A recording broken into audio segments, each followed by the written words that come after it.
आणि या अंतिम सामन्यामधील विकेटची हॅट्रिक आपल्या नावे करतायत निजाम मलिंगा। एकदा टाळ्यांचा गजर करूया निजाम मलिंगा यांच्या ग्रँड फिनाले मधील या विकेट हॅट्रिक साठी। वेल बोल्ड निजाम मलिक, सगळ्याच मान्यवरांचं स्वागत आहे। 64 या धावसंख्येवर पप्पू तोडकर यांच्या हाती अजून एक झेल येऊन विसावतोय प्रत्येक।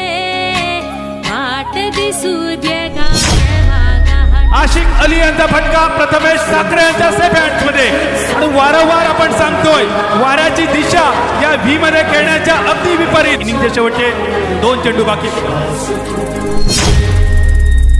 बॅटची काढ उडालाय कारंजा, फुटली पाईपलाईन। गोलंदाज चेंडूच्या खाली येतोय फरदीन काझी। तीन सामन्यामधील विकेटची हॅट्रिक आपल्या नावे करतायत निजाम मलिंगा। एकदा टाळ्यांचा गजर करूया